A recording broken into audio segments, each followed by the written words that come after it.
Espero que estemos bien. Pues bueno, después de una ausencia, pues más que nada debido a cuestiones ya profesionales y de ese tipo, recordemos que es un hobby, pues vengo con este video, ¿no?, en donde voy a tratar de tocar lo más posible lo que es la bibliografía disponible, desgraciadamente pues, casi su totalidad en inglés, ¿verdad?, sobre lo que fue la batalla de Midway, aprovechando un poco la ola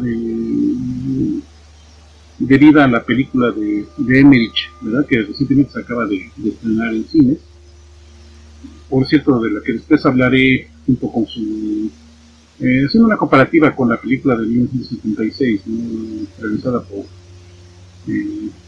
Charlton Heston, ¿verdad?, y que bueno, ya de inicio puedo decir que en algunos aspectos, con todo y que la de Charlton Heston tenía grandes fallas, pues yo sí hubiera preferido que la del 76 se hubiera hecho con el CGI de ahorita, hubiera quedado mucho mejor.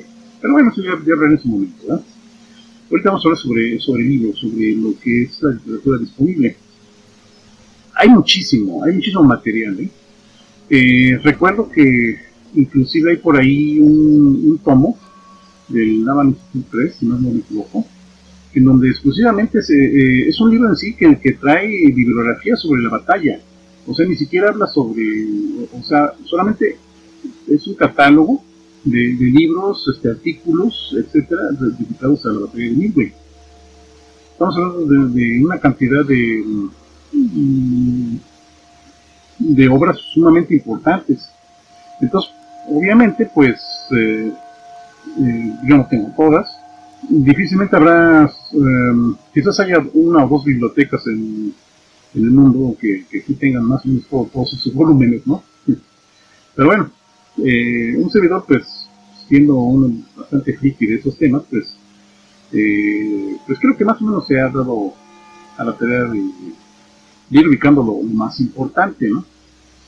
De la cual vamos a hablar en unos minutos. Vamos a tratar de dividirlo en dos partes. El asunto primero, vamos a hablar sobre lo que sería la literatura más clásica, o sea, aquello que se inscribió al poco tiempo de haber terminado la batalla y que más o menos corresponde a los años finales de los años 40, los años 50, y que más o menos era el conocimiento, podríamos decir, más sólido, ¿no?, sobre la misma, ¿no?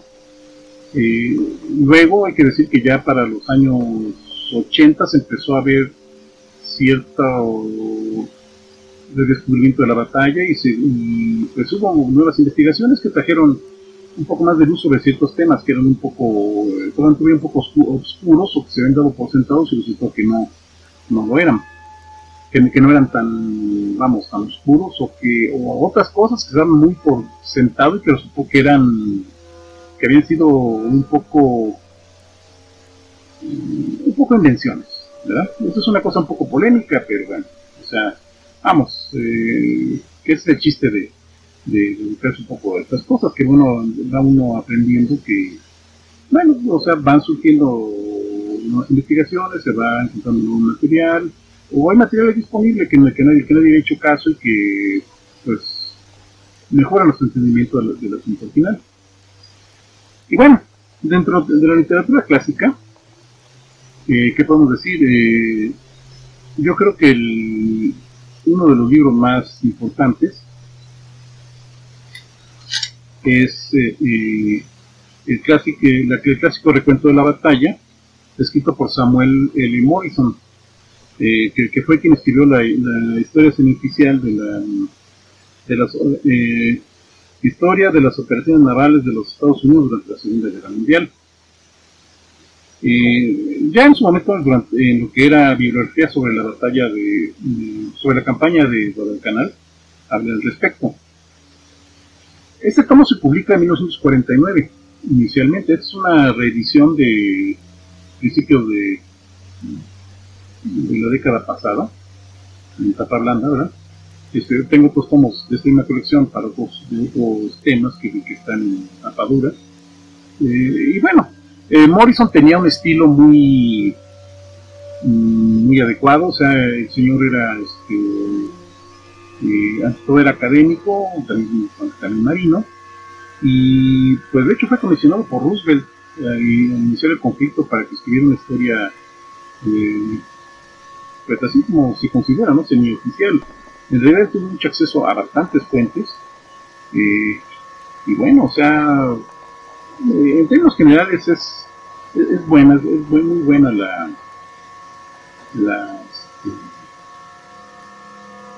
muy bueno podemos decir, el tema, o sea, obviamente, como dice aquí, habla sobre la batalla del Mar del Coral, que fue un preámbulo a la batalla de Midway. Se dedica también a más o menos en lo que es la batalla del Mar del Coral, son las primeras 68 páginas. Luego ya inicia con los preliminares de Midway. Aquí vemos un mapa de Atolón, es un atolón de Midway.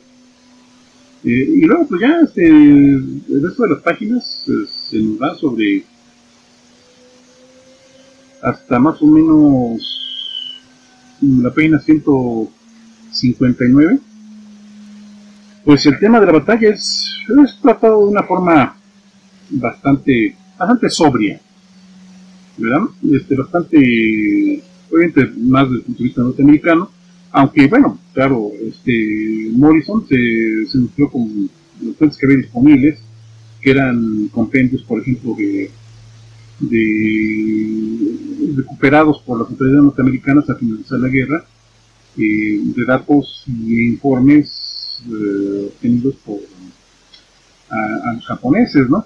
Y también por testimonios de algunos oficiales japoneses que fueron interrogados igualmente al final de la guerra.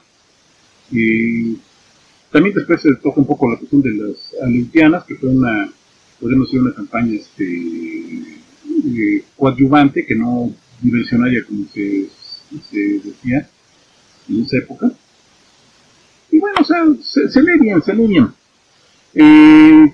La gente no le tenga miedo al inglés. Eso es bien importante para cualquier, en la actualidad, para cualquier tema, para cualquier cuestión profesional o de hobby o de divertimento. Es importante saber leer inglés, por lo menos a nivel de que uno pueda comprenderlo. Porque realmente, tanto en el aspecto profesional, en mi caso lo he oído bastante, pero en el aspecto también de muchos de mis hobbies, el poder leer inglés permite acceder a muchísimas fuentes, ¿okay?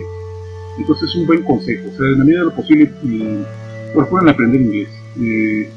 Si pueden tomar clases adelante, si se hace de forma autodidacta adelante, como mejor se acomoden, pero sí es muy recomendable, ¿eh? Y bueno, les digo, este es un librito muy que toca el asunto de una manera bastante profesional, bastante sobria. Obviamente Morrison pues estaba limitado a lo que había en su tiempo, y bueno, o sea, hay algunas cositas por ahí que, por ejemplo, Morrison tenía cierto, o recoge ciertos prejuicios que se tenían en contra del almirante Frank Fletcher, por ciertas cuestiones de las que lo discutí un poquito en la campaña de Guadalcanal. Entonces se le quitó algo de crédito, que realmente se le decía. Pero fuera de eso hay dos, tres cosas ahí que, bueno, era imposible que Morrison pudiera saber porque no se sabía, no había posibilidad de tener acceso a ciertas cuestiones. Bueno, por lo demás ya es un buen compendio de lo que fue la batalla de Midway. Ahora, eso se complementaba con este otro librito de Michio Fuchida y Matsutake Fukumiya, ambos oficiales de la Marina Imperial japonesa. Midway se llamaba, que simplemente pues era un compendio de pues de memorias y reflexiones de parte de estos dos oficiales. Por ejemplo, hay que decir que Fuchida fue uno de los que estuvo los oficiales al mando de la planeación del raid a Pearl Harbor. Él era aviador naval, entonces vamos, sabía bastante al respecto, ¿verdad? Hay que decir, sin embargo, o sea, no mucho trascendencia este librito, porque era el opuesto, era la versión japonesa de lo que había pasado, de lo que había ocurrido. Este libro se publica a principios de los años 50 en Estados Unidos y un poquito antes se había publicado en Japón. Entonces, bueno, pues parecía que aquí estaba más o menos ya presentado todo, una visión norteamericana y una visión japonesa.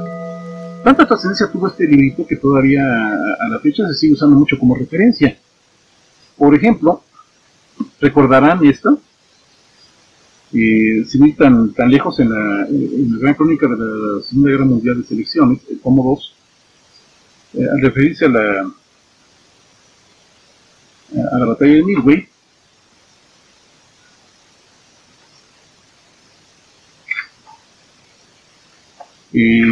pues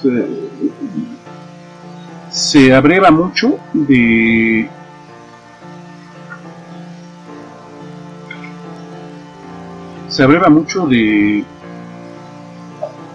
ese librito. El capítulo que se llama Las razones de una derrota, que realmente habla sobre lo que fue la batalla de Midway, está basado en las reflexiones de Fuchida y Okuniya.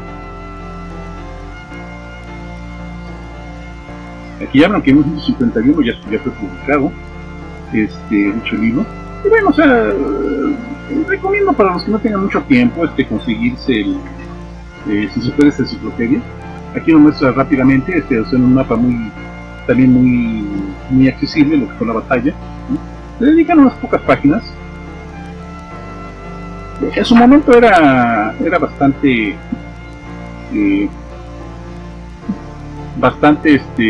pues por eso ya se tenía mucho respecto. O sea, uno decía, bueno, ya tenemos esto otro. Creo que este libro también se publicó en español, pero no puedo encontrar una edición, o sea, al respecto. Pocos años después se publicaría otro libro, creo que lo publicó Walter Lord, también sobre la batalla de Midway.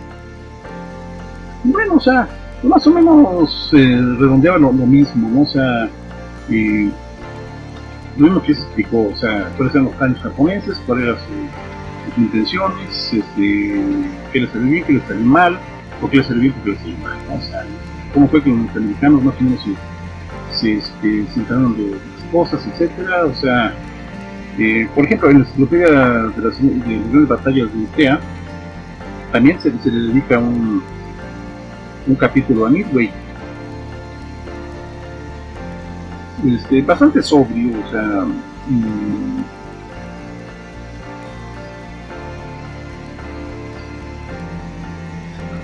Midway, el vuelco de la situación, dedican unas pocas páginas al respecto y más o menos abrevan de dichas fuentes. Aquí se ve claramente esta cuestión que digo, o sea, Spruance, gracias al trabajo por ejemplo, de Morrison, Spruance es quien recibe todo el crédito de la batalla. Por cierto, esta foto es un fotograma de una filmación que ni más ni menos que John Ford efectuó el día de la batalla de Midway en Midway. Probablemente mucha gente no lo sepa, pero John Ford, el famoso director de cine norteamericano, y si no saben quién fue, pues búsquenlo, verán que fue un director muy prolífico. Estaba en Midway ese día, el día 4 de junio.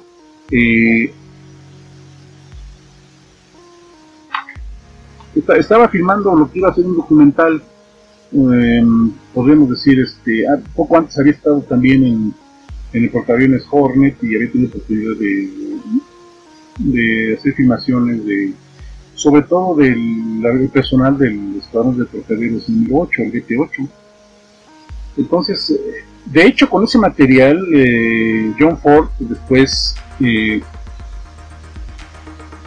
monta un documental que se llamó así, La Batalla de Midway, que ganó un Oscar a mejor documental. Entonces, pues es interesante, ¿no? Indicar esas cuestiones. O sea, digamos que hasta finales de los 70s, lo que se sabía de la batalla, pues era básicamente lo que estoy mostrando. Yo me enteré de la existencia de la batalla gracias al extracto de memorias de Fuchida y Milla, publicadas aquí. Eso habrá sido como por el 74, ¿no? 75, que pude leer al respecto, ¿no? Y pues bueno, o sea, pues parecía que de ahí poco más podía salir. O sea, ya saben, ¿no? Aparentemente todo ya estaba dicho, todo estaba ya escrito. Y pues no. Otro libro donde se menciona el asunto, de finales de los años 80, que es la Marina Imperial Japonesa, una historia de combate de Paul Dull. Este libro tiene un mérito. A principios de los 70 se empiezan a ver la luz los primeros volúmenes de la historia oficial de las operaciones de las Fuerzas Armadas japonesas, de Senso Hoshu. Y Paul Dull es uno de los primeros autores que comienza a investigar en dichas fuentes. Y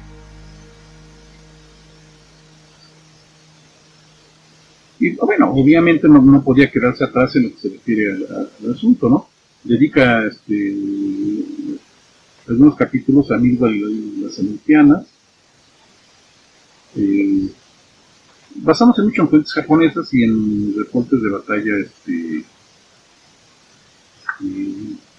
japoneses.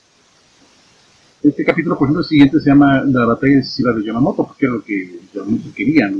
Según como ya vimos, o sea, era traer a los norteamericanos a una batalla en la cual pues se les causara tal daño que pues, tuvieran que o sentarse a la mesa de negociaciones o por lo menos retirarse y lamer sus heridas durante un año o un poco más. Digamos que esos libritos representaban lo que hasta este momento se sabía sobre el asunto. Pues bueno, o sea, parecía ser todo tranquilo, todo sereno, o sea, ya había algo material importante. A esto hay que sumar ya cierta cantidad de memorias que fueron escribiendo ya los diversos participantes, ¿verdad? Y bueno, en la siguiente parte hablaremos de lo que pasó cuando cierta gente inquieta comenzó a darse cuenta que había unas cosas que pues, todavía estaban susceptibles a ser investigadas y ser perfiladas al respecto. Pero de eso hablaremos en un momento.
Bueno, pues siguiendo con este asunto, como dije, a finales de los 70 parecía que ya todo estaba más o menos resuelto con la batalla.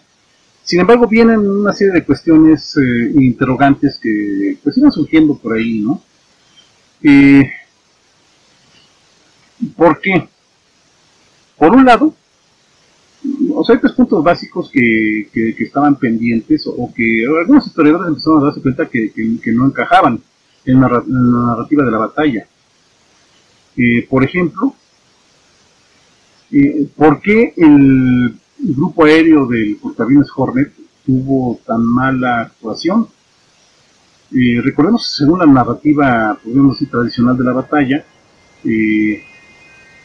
pues el grupo aéreo del Hornet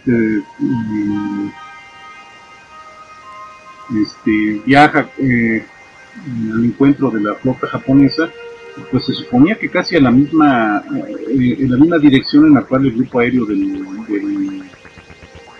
Enterprise también había ido, pero por alguna extraña razón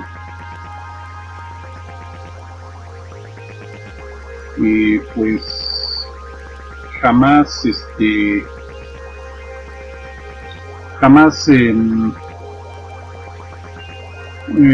nos encuentran con excepción del grupo de aviones torpederos, el BT-8 al mando del comandante Waldron. Ellos sí encuentran a los portaaviones japoneses, los intentan atacar, pero pues son derribados y solamente sobrevive un tripulante que consigue dar testimonio de lo que pasó, ¿no? De hecho, ese tripulante pues por ahí escribe da su versión de los hechos, y la puede publicar en diferentes reportajes, ¿verdad? Y bueno, para hacer esa duda, bueno, ¿por qué el grupo aéreo del Hornet pues no había encontrado a los portaaviones japoneses y los otros, tanto el Yorktown como el Enterprise, ¿sí? ¿No? Esa era una. La otra, ¿cuál era realmente quién había estado al mando en Midway por parte norteamericana? Y hasta qué punto había sido Spruance que realmente tenía que recibir el crédito del estado al mando de la batalla, en la batalla, y por lo tanto haber hecho más para la victoria, o si realmente el almirante Fletcher también merecía crédito, ¿verdad? ¿Y qué tanto? Ese era un segundo punto. Otro punto tenía que ver con la narrativa por parte japonesa. Lo que pasa es que el testimonio de Fuchida, sobre todo, pues sí, se oía muy peliculesco. O sea, por ejemplo, él dice que cuando los bombarderos en picado norteamericanos atacan a los tres portaaviones japoneses, las cubiertas de dichos portaaviones estaban repletas de aviones ya a punto de despegar. O sea, que era un momento así, pues decisivo, unos minutos más y ya pues hubiera sido,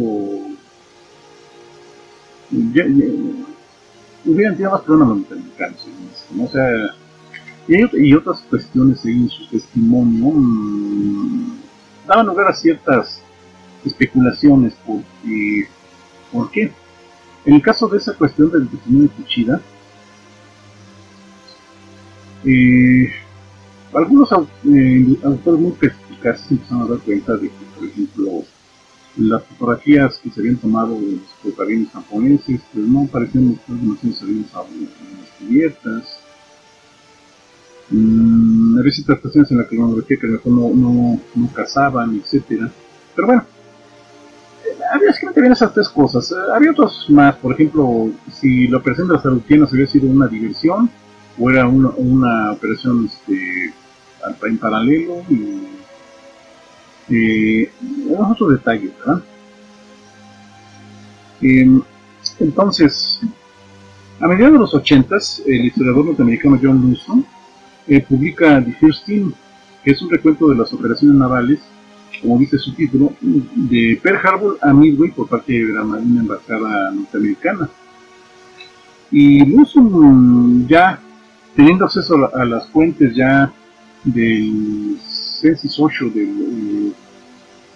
o sea, la historia oficial de las Fuerzas Armadas japonesas, pues bueno, o sea, él arma una narrativa bastante buena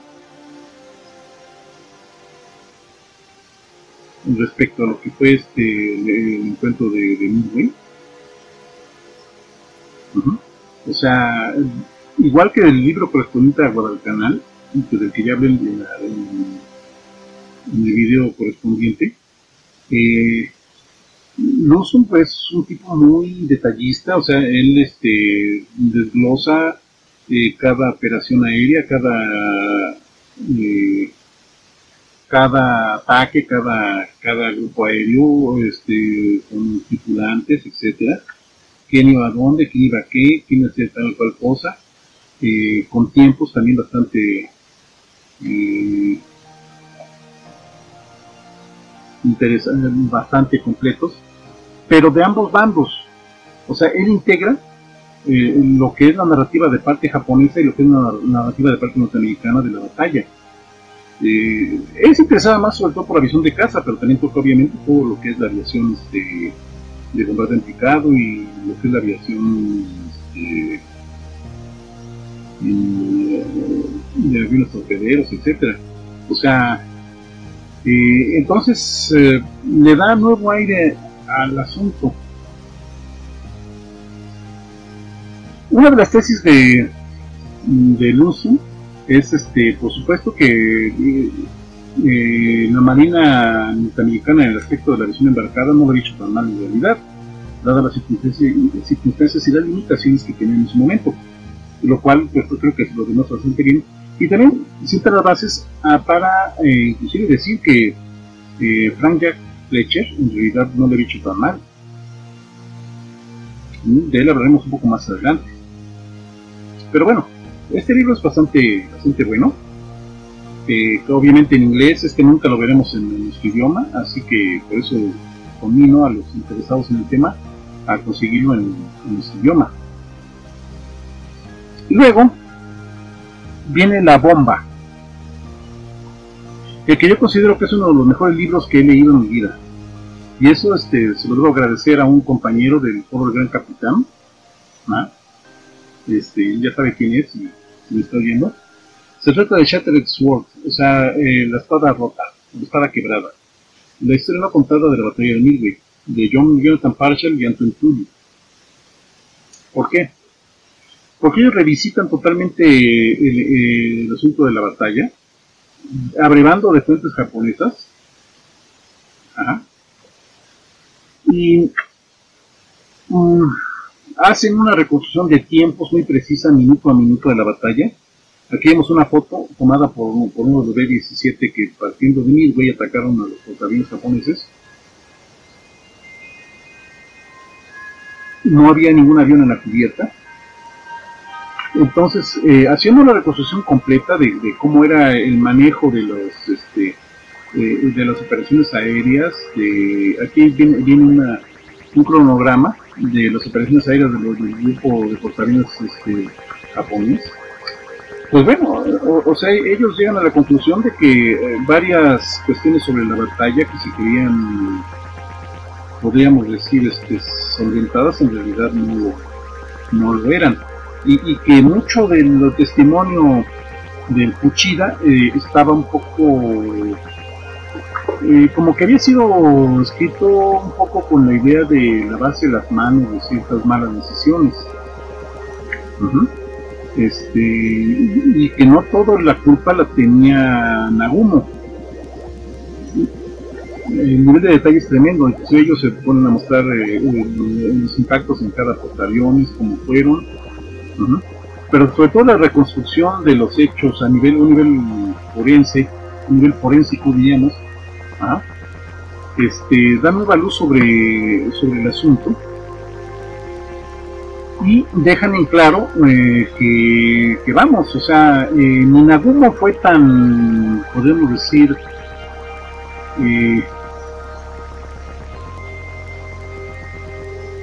aquel tripulante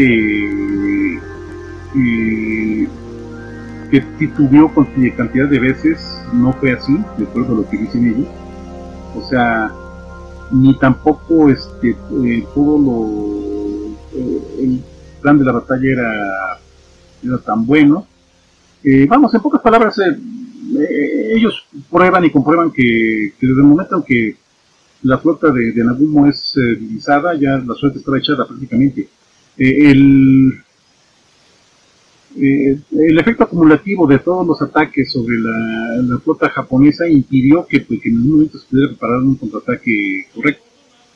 Lo demuestran de una manera, yo creo que plausible, y a la fecha no ha podido ser resultada, ¿no? Hay quien lo ha intentado y no sabe quién, pero en realidad, sobre todo es un libro excelente, porque da muchísima luz sobre cómo eran las operaciones aéreas, o sea, en portaaviones, vamos, o sea, con las particularidades que tenían los japoneses al respecto. Inclusive llegaron al extremo, ¿no? De reconstruir, hacer simulaciones por computadora sobre modelos para entender cómo es que se llevaban a cabo las operaciones de armado y de rearmado. Ajá. El tiempo que se tardaba en armar y cambiar, por ejemplo, bombas por torpedos por bombas, etcétera. Las comunicaciones, los esquemas de reconocimiento. Por ejemplo, ellos lo que indican es que realmente aquel hidroavión del Tony, al que se le echa la culpa de no haber despegado a tiempo y por lo tanto no haber ubicado a la flota norteamericana a tiempo, en realidad ubicó a la flota norteamericana precisamente gracias a ese retraso. O sea, es muy importante. Por ejemplo, aquí, cómo es como que se acomodaban los aviones en los hangares de los compañeros japoneses. O sea, es un libro excelente. O sea, y una de las mejores obras que hay al respecto.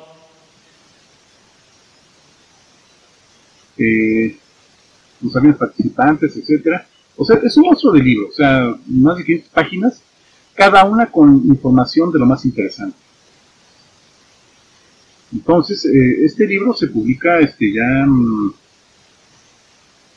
si no me acuerdo, en el 2005, y a la fecha es una cosa pero excepcional. Y bueno, van surgiendo otros. Peter C. Smith, que es un maestrazo en lo que se refiere a aviación en la Segunda Guerra Mundial, escribe una especie de, no contrarréplica, sino más bien adendum, que se llama Midway Dante's Victory. Él se especializa en bombardeo emplicado. Y entonces, pues, yo siento yo que de una manera muy sólida, hace también su propia reconstrucción de los hechos, muy buena también. Es impecable su manejo de fuentes. O sea, él conocía de mano y de viva voz a muchísimos veteranos, tanto norteamericanos como japoneses. Entonces, pues yo creo que es bastante complementario, tanto al trabajo de Lucian como al de Tully y Parchal. Explica mucho sobre lo que es la aviación emplicada. Como les digo, él es experto. Él ha escrito libros sobre el bombardero Dantle, sobre el bombardero Ichiban, sobre el Stuka. O sea, es una autoridad en esos temas. Entonces yo siento que es bastante complementario, ¿eh? Es un poquito picosito también el señor. O sea, de vez en cuando echa pullas ahí diciendo, no, yo creo que también, o sea, hay unas cosas que dijeron Lucian y Jonathan Paschal que yo no estoy de acuerdo, pero en lo general yo creo que es bastante bastante complementario y muy indispensable. Otro libro también muy bueno, por ejemplo, de Stephen L. Moore, es Pacific Payback. Aquí básicamente es una reproducción de hechos basándose en los testimonios de los pilotos de bombardeo en picado de los grupos aéreos norteamericanos embarcados. Muy complementario también a los ya indicados. Básicamente son testimonios, pero son testimonios que nos permiten pues acercarnos más a la personalidad de cada piloto, de cada aviador, ¿verdad? O sea, muchas veces tenemos que acordarnos que las batallas no nomás se llevan a cabo por números, por nombres, ¿no? sin ninguna cuestión humana, sino no, eran personas y tenían motivaciones y tenían pues sus cosas, ¿verdad? Muy personales. Entonces, este tipo de libros también son interesantes. Podemos decir la versión japonesa al respecto. Perdón que sí no lo saqué. El contraparte japonés sería Beyond Pearl Harbor, las historias no contadas de los aviadores aeronavales japoneses. Este es un trabajo de Ron Welmer. Él se puso, gracias a una estancia por motivos de trabajo en Japón, a entrevistar a gran cantidad de aviadores. Por ejemplo, Takeshi Maeda y algunos otros que fueron él era de parte del grupo aéreo embarcado de Tabins Kaga, y de cantidad de otros veteranos de la aviación embarcada japonesa, o de la aviación naval en general, ¿no? Un testimonio también muy importante. Podemos decir que este librito es muy complementario al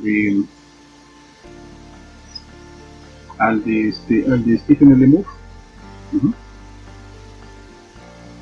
Este libro es de la editorial Schiffer. Se publicó muy recientemente, hace como unos 8 o 9 años, ¿verdad? Mucha de esta gente era gente pues, ya mayor cuando fueron entrevistados. Pero bueno, les llama la atención que hay gente bastante resistente, ¿no? Entonces este libro también es muy importante a ese respecto y muy recomendable. Obviamente, editorial Schiffer, ¿qué significa? Significa calidad pasta dura, fotos, diagramas brillantes, bien hechos, o sea, un tipo de libros que vale la pena invertir en ellos, ¿no? Entonces, se complementan muy bien estos dos. Y bueno, ya más recientemente también vamos viendo que John Lustrom, el del First Team, de hecho hace todo un volumen dedicado a rescatar la memoria de Frank Jack Fletcher. Este libro es Black Shoe Carrier Admiral, o sea, almirante de portaaviones de zapatos negros. ¿Por qué? Porque los almirantes que comandaban portaaviones, el grupo de portaaviones, normalmente, los aviadores navales normalmente usaban zapatos cafés, y los que no eran navales, que no eran aviadores, usaban zapatos negros. Entonces, fue un caso interesante el de Jack Fletcher, que él comandó un grupo de portaaviones sin ser aviador. Entonces es un libro muy interesante y está un poco deteriorado porque, pues, vamos, lo he leído, lo he releído, lo he marcado muchísimo. Tiene 4 capítulos dedicados a Midway. Aquí de plano, pues, hace una reconstrucción ya más detalle de la batalla, y prácticamente pues demuestra, ¿no? O sea, de una manera fehaciente que Bueno, para empezar que Fletcher estaba al mando, él estaba al mando de la batalla, Spruance estaba como subordinado a él, en realidad, o sea, contraataques, y bueno, o sea que ya habla sobre la cuestión del vuelo a ninguna parte, de la cual ahorita mencionaré algo. Dejan muy mala espina al jefe del grupo aéreo de los portaaviones Hornet, y rescata mucho la figura de Fletcher. Entonces yo digo que este libro también es bastante complementario. O sea, nos demuestra que Fletcher no era para nada un tipo pusilánime, temeroso del combate como gentes como Morrison que habían querido retratar las cosas, ¿no? En realidad no. O sea, el tipo sabía su trabajo, el tipo era bastante profesional. Un problema con él es que no era muy dado a la publicidad y al autobombo. Entonces, pues no, o sea, digamos que le faltó alguien que lo defendiera en su momento. O sea, el tipo pues quedó una historia un poco como con una fama que no merecía. Entonces un buen complemento a todos esos libros es este. Y bueno, hablando específicamente sobre sobre la cuestión del grupo aéreo del Hornet, se publica también la desconocida batalla de Midway por Alvin Kernan, que de hecho él fue veterano de Midway. Esto se publica en el 2005. Y bueno, o sea, de plano él demuestra que el asunto de aquel misterio por el cual aparentemente el grupo aéreo del Hornet a excepción, como ya dije, de los aviones torpederos, no encuentran a la flota japonesa, fue por una mala decisión del jefe del grupo aéreo, Stanton Ring, se llama el tipo. Y eso a sabiendas de su jefe inmediato, que era el capitán del Hornet, el almirante, bueno, este sería el almirante Mischer. Entonces, ¿cuáles fueron las consecuencias de eso?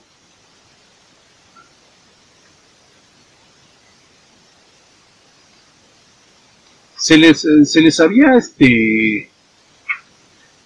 dicho a los jefes del grupo aéreo de los portaaviones norteamericanos que la posición donde podrían encontrar a los portaaviones japoneses era más o menos aquí, en una posición casi hacia el este de donde estaban, hacia el oeste, pero donde estaban.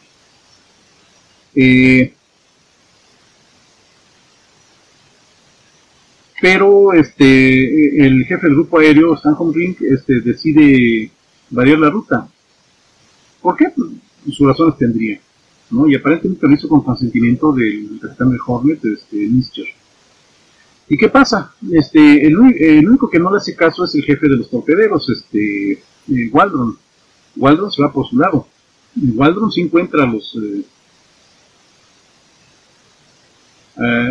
portaaviones japoneses, pero no llevar a no ir con el resto de su grupo aéreo, pues fueron barridos. Además,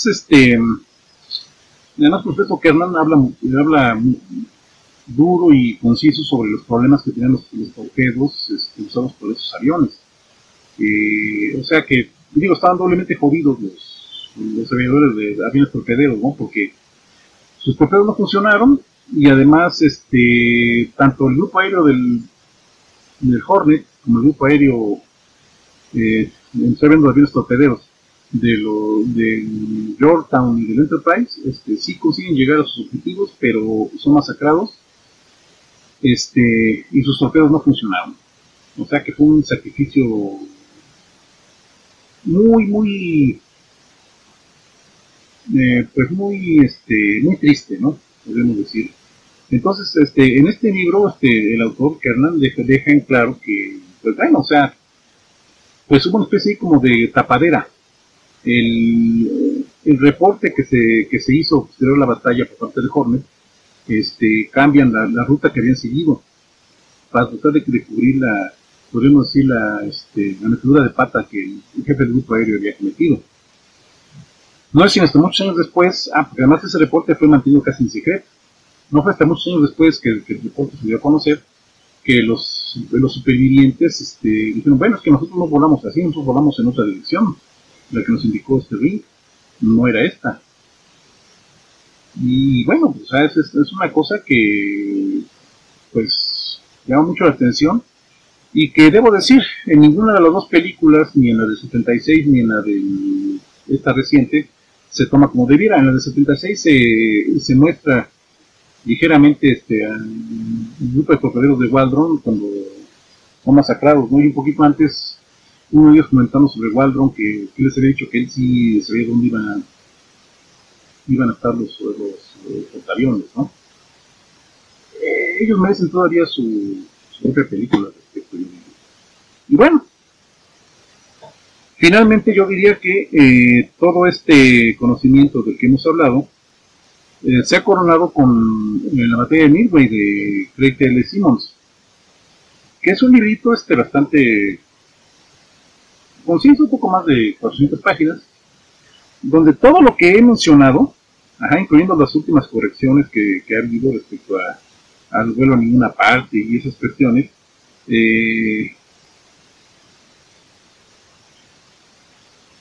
aquí se nota. Este es la ruta real que siguió el grupo aéreo del Hornet, menos la gente de Waldron que se fue para acá. Y esta es la ruta que supuestamente habían tomado. O sea, en lugar de ir al suroeste, se fueron al este.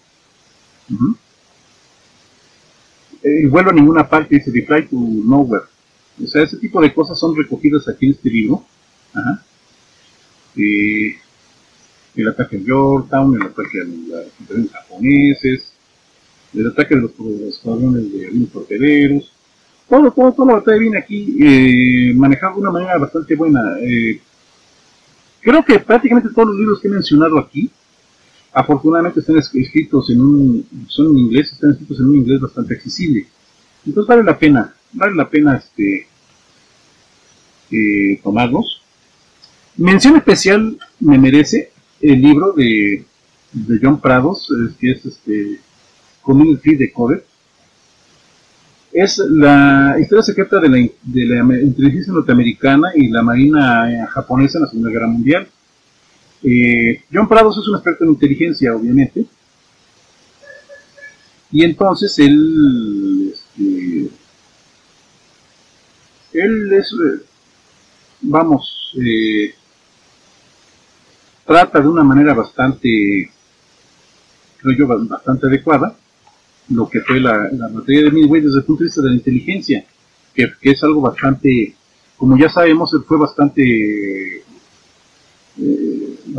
decisivo, valga la redundancia, en una batalla decisiva, saber dónde y por qué y cómo iba a atacar al enemigo, ¿verdad? Entonces este es un libro complementario muy útil al respecto.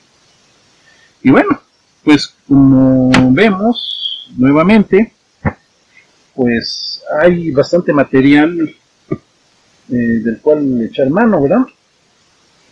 O sea, ¿cuál faltaría? Aquí. Hay bastante material del cual echar mano. Como digo, o sea, pues son cosas que hay que que hay que leer, pero vale la pena. Sí, yo diría empezar con algo leve, ¿no? Por ejemplo, lo que he recomendado en las enciclopedias como la de PEA o de la Gran Crónica de la Segunda Guerra Mundial, y luego ya hice con un poco de literatura más especializada, ¿verdad? De la cual ya más o menos he explicado un poquito, y como vemos, bastante. Y bueno, pues esperando que esto haya sido un poco de ayuda, pues aquí estamos y no nos queda sino decirle que hasta la próxima.